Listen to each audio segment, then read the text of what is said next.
My son-in-law called me a liability at my own dinner table, and my daughter nodded like I wasn't sitting 3 feet away. I'm Frank. Wait, no. I'm Neil Hargrove. 58 years old, and I've spent the last 32 of them doing something most people in this country would call invisible work. I drive a 2008 Chevy Silverado with a cracked dashboard and a heating system that only works on the driver's side. I wear Carhartt jackets. I buy on clearance at Tractor Supply.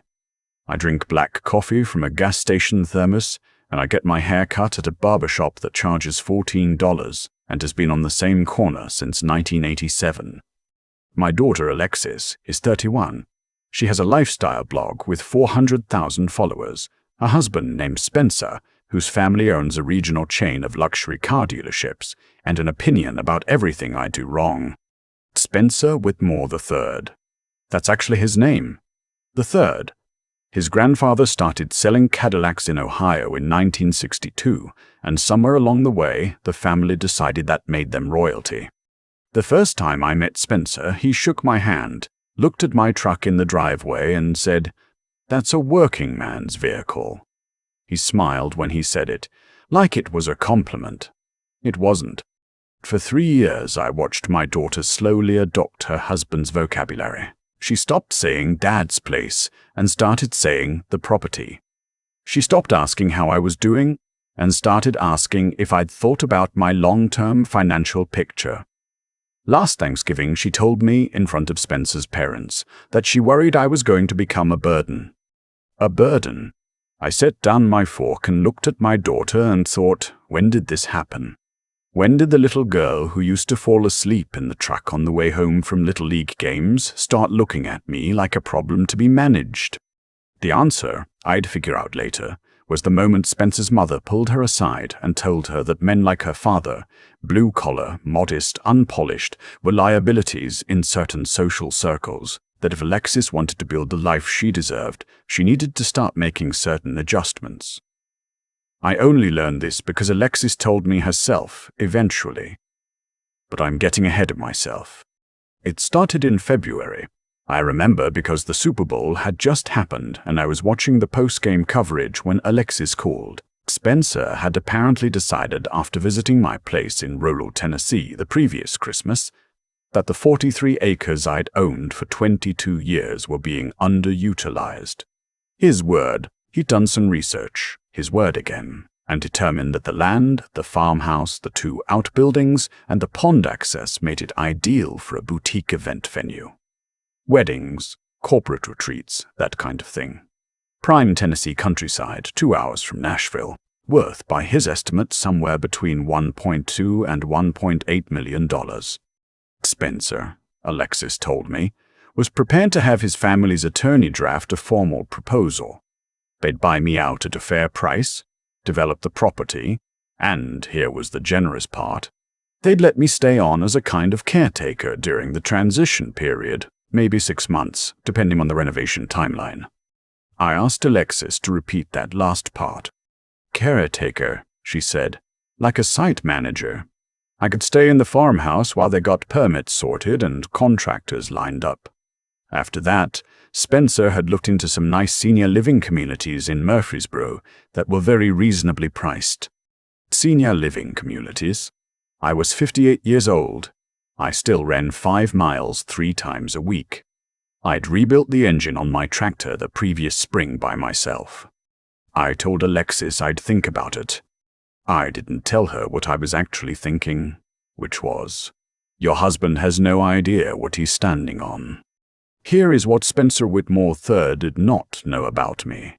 Because Alexis didn't know. Because I'd never told her. Because she'd never asked. In 1994, I bought my first distressed property. A foreclosed farmhouse outside Cookeville with 11 acres, a collapsed barn, and a septic system that hadn't worked in 4 years. I paid $62,000 for it, borrowed against my truck and my tools and every favor I had. Spent 8 months working on it nights and weekends while keeping my day job and sold it for $112,000. I reinvested every dollar. I did it again and again. I got quieter about it every time. By 2003, I'd incorporated under the name Hargrove Land Holdings, LLC. By 2010, I had properties in 4 states.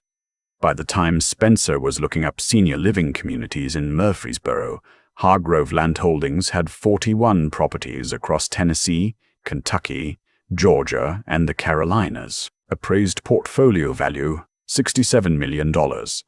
I hadn't taken a salary in years. Everything went back into acquisitions. My personal account, the one Alexis might have seen if she'd ever thought to look, had $11,000 in it. On purpose. I drove a 2008 Silverado on purpose. I bought clearance Carhartt jackets on purpose. I'd watched too many people lose everything trying to look like they had everything. I'd made a decision early, and I'd kept it. The 43 acres in Tennessee that Spencer wanted to turn into a wedding venue. That was the original property, the one I kept. I'd never sold it because it was where I started and I intended to die there. I called my attorney the next morning. Her name is Judith Marsh. She's been my attorney for 19 years, and she does not suffer fools. Judith, I said, I need you to start pulling together documentation on the full portfolio. All 41 properties, full current appraisals, the LLC structure, everything. She asked me why. My son-in-law wants to buy my land and put me in a senior living community. There was a pause. Do you want to sue someone? Not yet. I want to be ready. She told me 2 weeks. I told her 1. I didn't say anything to Alexis for 30 days. I watched. During that time, Spencer apparently decided the silence meant I was warming up to the idea because his parents drove down from Ohio to see the property.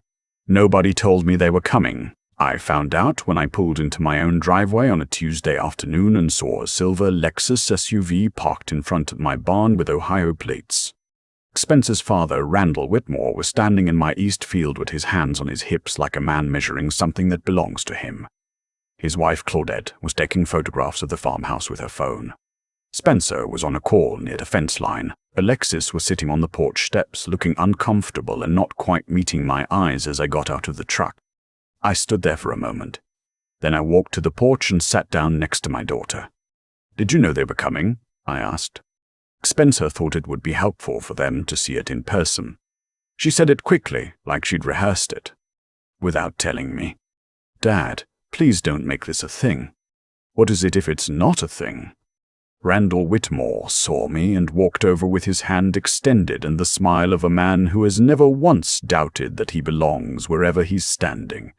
He had a firm handshake, and the kind of tan you get on a golf course rather than in a field. "Neo," he said. "Randall Whitmore. I've heard a lot about you. Spectacular piece of land you have here. Really spectacular. Thank you. Spencer tells me you've been thinking about your options. We want you to know there's no pressure here. This is purely exploratory at this stage. Purely exploratory." He said it like he was doing me a favor by considering my land at all. I said, "I appreciate that."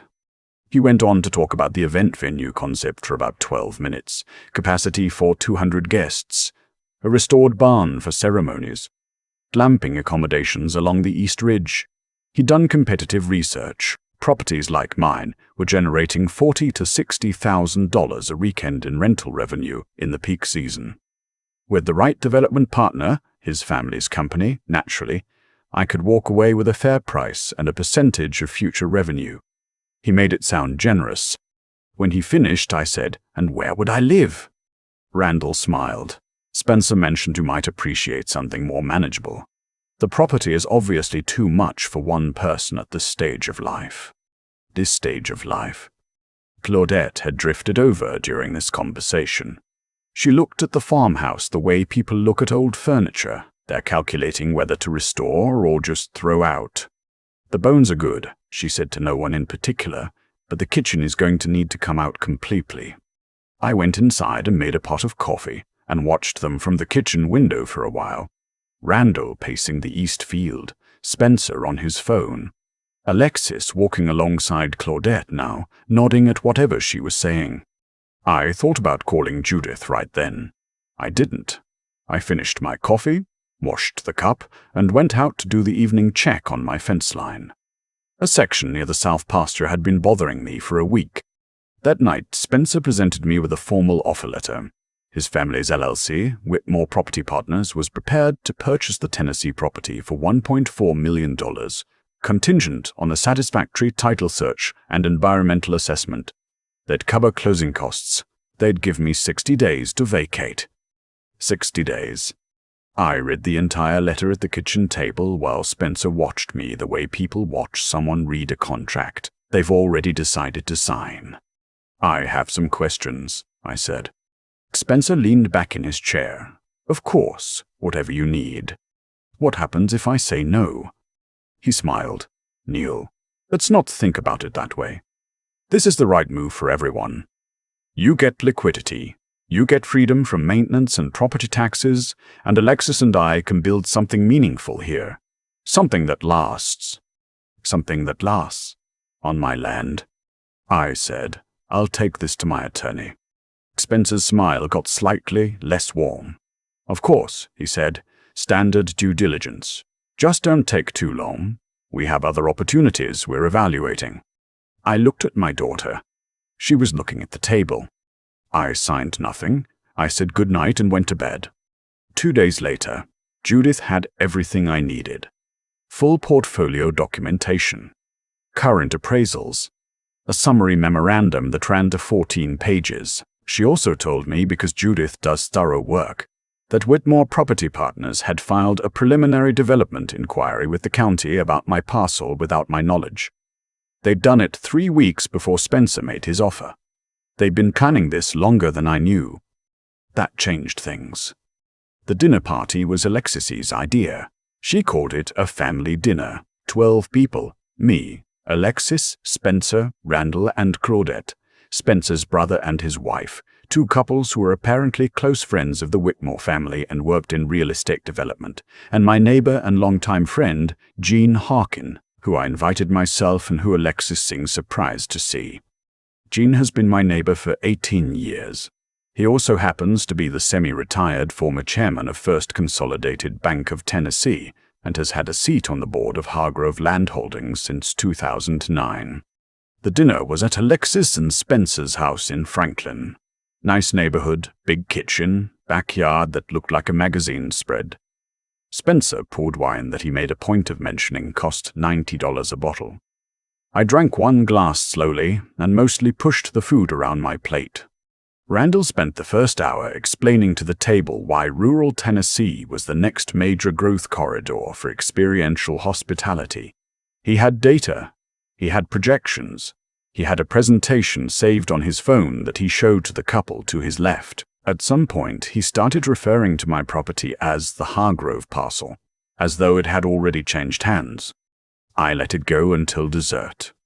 Spencer's brother asked me with genuine curiosity what I was planning to do with myself once the property sold. He wasn't unkind about it. He just assumed. "I haven't decided to sell," I said. The table got quieter. Not completely quiet. Just that slight shift in ambient sound that means people are paying attention. Spencer set down his wine glass. "Neil, we've been very patient. We've given you time. We've given you space, and we've presented what I believe is a fair offer. At some point, decisions need to be made. Decisions about my property." Alexis touched Spencer's arm. "Dad, nobody's pressuring you. Your husband's family filed a preliminary development inquiry with the county without telling me," I said. "Before they made an offer. Before they'd even formally discussed it with me. That's not patience. That's positioning." Silence. Spencer looked at his father. Randall looked at me with an expression that shifted from gracious to calculating in about half a second. Claudette picked up her wine glass. "That's standard practice in development," Randall said. "It doesn't obligate anyone to anything." "It does tell me quite a bit about how this negotiation has been conducted," I said. "Neil." Spencer's voice had dropped to something flatter and harder. "I want to be straight with you. We have investors involved in this project now. There are timelines. If you're not interested in participating, that's your choice, but it will affect the offer significantly." "Affect the offer?" like my land was a favor they were doing me. I reached into the inner pocket of my jacket and put a folder on the table. Judith had put it together for me. Clean, labeled, organized. This is the current portfolio summary for Hargrove Land Holdings, LLC, I said. 41 properties across 5 states. Total appraised value as of last month, $67.3 million. The table went completely still. That includes commercial properties, residential rentals, and undeveloped land parcels. The Tennessee property you've been trying to acquire is the founding parcel. I bought it in 1994. I've turned down 3 unsolicited offers over the years. I will continue to turn them down. Spencer stared at the folder. What is this? It's documentation. You're a real estate family. I thought you'd appreciate documentation. Randall leaned forward slowly. He picked up the top page. His expression had gone somewhere I couldn't quite read. I continued. The building where your family's Columbus dealership does its financing processing? 1220 Whitehall Avenue? Hargrove Land Holdings has owned that building since 2016. Your father's company has been paying rent to my LLC for 9 years. You're actually one of my better commercial tenants, always on time. Spencer made a sound that wasn't quite a word. And the retreat center outside Asheville where you took your team last fall for the sales conference? Hargrove's property number 33. We get excellent reviews. I'm glad you enjoyed it. Gene Harkin, to his credit, just sat there looking at his dessert plate and said nothing. He'd known this moment was coming for 2 weeks. Alexis had both hands flat on the table. She was looking at me like she'd never seen me before. Maybe she hadn't. Dad, she said, her voice was barely audible. How long has... I've been doing this for 30 years, I said. I never talked about it because I never needed to. My life doesn't require proof of itself. Spencer finally found his voice. If all of this is real, and I want to be clear that we will be verifying all of this, then why do you live the way you live? Why the truck and the time term? He gestured vaguely, everything. Because I'm not performing wealth, I said. I'm building it. Randall set the paper down carefully. He looked for the first time that evening like a man who'd made a significant miscalculation. I want to be transparent about something else, I said. This morning I completed a transaction I've been considering for several months. The Tennessee property, the founding parcel, has been transferred into a conservation trust. It's now permanently protected from development. No event venue, no glamping, no boutique, anything. It will stay as working land for as long as the trust exists, which under Tennessee law can be in perpetuity. Alexis closed her eyes. Additionally, I said, I've donated a conservation easement on the East Ridge to the Tennessee Wildlife Resources Agency. They've been wanting access to that corridor for a migratory bird program for years. Happy to finally make it happen. Randall's jaw was tight. The Whitehall building, I added, is currently under a renewal negotiation. I've asked Judith to pause those discussions until we've had some time to reassess the relationship. I folded my hands on the table. That's what I came to say. Thank you for dinner. It was a good meal. I got up, thanked Alexis. I kissed her on the forehead, which made her breath catch, and Gene and I drove back to Tennessee together. He didn't say much the whole way. About an hour in, somewhere south of Murfreesboro, he said, "You know that boy had a consultant working on county approvals for 6 weeks before he talked to you." "I know," I said. "You could have gone harder." "Maybe, but Alexis was in that room." He nodded and looked out the window at the dark countryside rolling past. We didn't say anything else until we got to the turnoff for my road. The next morning came fast. I was on the porch with coffee just after 6 when I heard a car on the gravel drive. Alexis. She was alone, which I hadn't expected. She'd been crying, I could tell. Not recently, but at some point in the last several hours. She sat down in the other chair without being invited and looked out at the east field for a long time. "Dad," she finally said. "Hey, kid. Why didn't you ever tell me?" I thought about that for a moment. Because I didn't think it would matter to you either way, I said. Until it started to matter.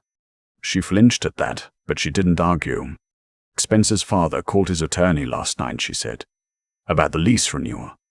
I figured he would. Spencer and I were up until 2 in the morning. She stopped. He's very upset about the Whitehall building. I understand that. She turned to look at me. Dad, I need to ask you something, and I need you to be honest with me. Okay. Did you know what they were planning before any of this? Did you let it happen so you could— She searched for the right word. So you could do what you did last night. I looked at her. Alexis, did you help Spencer plan to put me in a senior living community? She looked at her hands. I thought it might be good for you. I thought you were struggling and too proud to say so. Who told you that? She didn't answer right away. Spencer's mother. She said it was obvious from the way you lived that you were barely managing. And you believed her. I wanted to believe her, she said quietly, because if you were struggling, then taking over the land was taking care of you. It was easier than the other explanation. What was the other explanation? That I was just being greedy. I let that sit for a moment. I have something to show you, I said. Come inside. I brought her into the office. The room she'd always assumed was just where I did taxes and farm paperwork.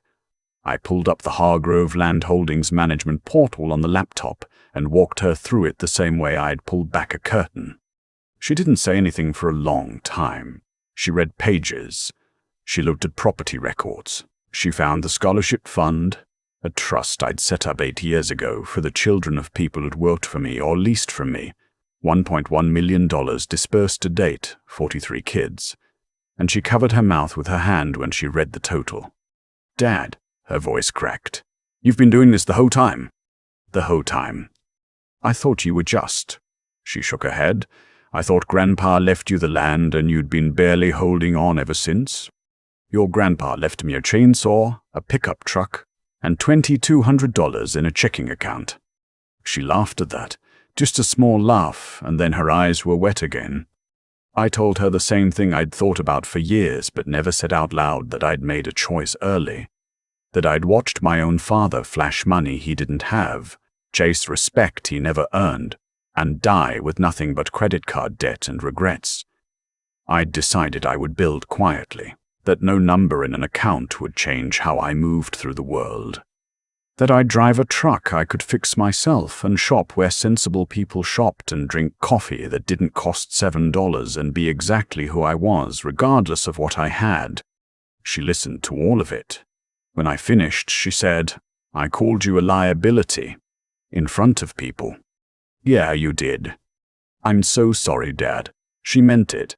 I could hear the difference between sorry because I got caught and actually sorry, and this was the second kind. I know you are. What do I do now? I picked up my coffee cup. That depends. What do you actually want? She thought about it. Not the quick answer. The real one. I want to know you, she said. I think I've spent 3 years seeing you through Spencer's eyes, and I want to stop doing that. Okay? And I want to fix what I broke. I don't know how yet, but I want to try. Then you start by showing up, I said. Not the Instagram version of showing up. Not showing up because it makes you look good to your followers. Actually showing up. Help me fix that section of South Fence I've been putting off. Eat food I cook at this table. Ask me questions and wait for the full answer. She nodded. I should tell you something else, I said. The transfer to the Conservation Trust, that's permanent. The land stays land. I needed you to know that was going to happen regardless of any of this. I know, she said. I wouldn't want it any other way. I think. She was quiet for a while. Then, Spencer's going to want to talk to you about the Whitehall building. Eventually, I said, when I'm ready to have that conversation. Is there anything I can do to— She hesitated. Alexis, the business does not need to be part of any of this. Your marriage, your relationship with your in-laws, whatever Spencer needs to work out with his father, that's all separate from a lease renewal. I'll handle it on the merits. She nodded slowly. Does Spencer know about all of it? I assume Randall briefed him last night. She half smiled at that. Spencer's going to need a minute. Spencer can take whatever minute he needs.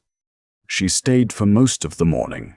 We walked the south fence line and I showed her where a deer had been pushing through and why the old posts were finally giving up. She held the wire while I hammered. She didn't complain about her boots getting muddy. At one point she pulled out her phone and I thought she was going to take a photo, but she just turned it face down in her jacket pocket and kept helping. That mattered to me more than she knew. 3 weeks later, Spencer came to the property. Alone, without his father, which I think cost him something. He knocks on the door of the farmhouse and waited, which he hadn't done before. We sat on the porch. He didn't have any presentations or proposals. He looked like a man who'd done a lot of thinking and hadn't to any comfortable conclusions. He said, "I owe you an apology. I treated you like an obstacle, and I treated your land like an asset, but just hadn't transferred to the right hands yet. That was wrong." I said, "I appreciate that." He said, "I need to ask you something, and I need you to know it's not a business question." Okay. He looked at the east field for a moment. "Did you know when I started this whole thing? Did you know how it was going to end?" I told him the truth. I knew how I was going to respond. I didn't know exactly how it would land. I was hoping Alexis would be in the room. He nodded slowly. "She's different since that night. I don't mean different bad.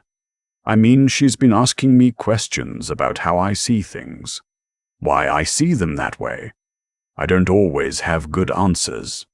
I said, "That's probably a good thing." "The Whitehall building," he said. "I know you've been holding the renewal." "I have.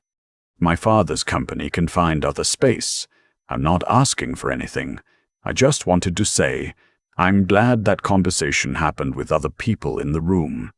I think without witnesses I would have talked myself into believing I was still right for a lot longer." "That's a hard thing to say," I told him. "Yeah." He looked at the field again.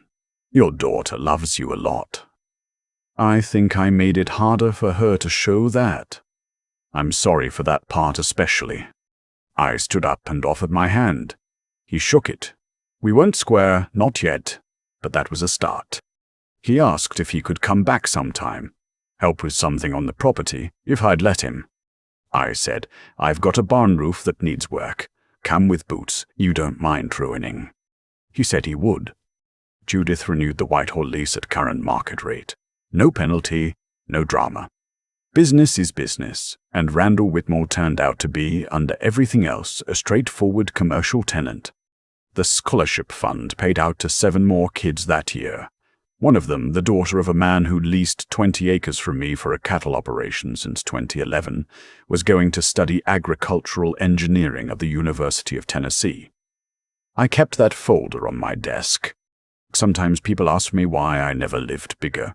Why the same truck, the same barber shop, the same thermos of gas station coffee when I could have had anything. I always tell them the same thing. I have what I need. Everything else is just noise you have to maintain. The land is still there. The east field catches the morning light around 6:30 in a way that I've never been able to fully describe to anyone. The deer still pushes through the south fence, and I still go out and fix it, and it comes back and we go on like that, the two of us, disagreeing politely about where the boundary is. I think about that sometimes, how most of the important things in life are like that. You set a line, things test it, you hold it. Not with anger, just with patience, and with the quiet certainty that you know exactly what you built and what it's worth, even when nobody else does. The morning after that dinner, I sat on the porch with my coffee and watched the east field the way I have for 22 years.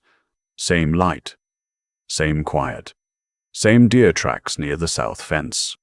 Nothing about the land had changed, but something had shifted, and I sat with that for a long time before I could name it. What I kept coming back to was this. The consequences that landed on Spencer and his father weren't something I designed for them. They designed them themselves. one assumption at a time, over months. They looked at a man in a Carhartt jacket, driving an old Silverado, and decided they already knew everything they needed to know. That decision, made quickly, carelessly, without a single honest question, is what eventually put Randall on the phone with his attorney at midnight and Spencer sitting across from me on this porch trying to find words for something he'd never had to say before. I've thought a lot about what I could have done differently, and honestly, not much. The one thing I might have done sooner is talked to Alexis, not about money, about who I actually was. Because the hardest part of that whole season wasn't what Spencer tried to do. It was watching my daughter look at me through someone else's eyes and decide she agreed with what she saw. That one took a while to work through. But here's what I know about Alexis. She came back. Not because I had $67 million. She came back because when she finally sat down and looked at the actual facts, the scholarship fund, the property records, the years of quiet work, something in her recognized the difference between performing a life and actually building one. That recognition took honesty, real honesty, the uncomfortable kind where you say out loud, "I think I was just being greedy." Most people never get there. She did.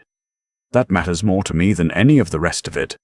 I think about the 3 things that kept me moving through 30 years of work that nobody saw. The first was simply knowing right from wrong and acting on it even when no one was watching, paying my tenants fairly, renewing leases at market rate, not squeezing people because I could. The second was thinking clearly, long term, without letting the noise of how things looked get in the way of how things actually were. Every decision I made that compounded into something real started with a clear question. Is this actually good, or does it just feel good right now? The third was stubbornness of a particular kind. Not the kind that refuses to change, but the kind that refuses to quit when the work is slow and invisible, and nobody around you understands what you're building. Those 3 things together don't make a perfect life. They make a durable one. And durable, I've found, is worth a lot more than impressive. Spencer showed up with boots he didn't mind ruining, like I asked. We worked on the barn roof for most of a Saturday. He wasn't much with a hammer, but he didn't complain, and he didn't quit. At one point, he asked me how I'd known, when I started out, that any of it would work. I told him I hadn't known.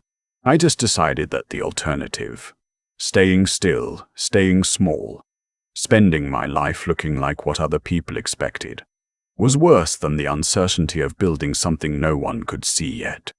He thought about that for a while. Then he picked up the hammer and kept going. That's about all any of us can do.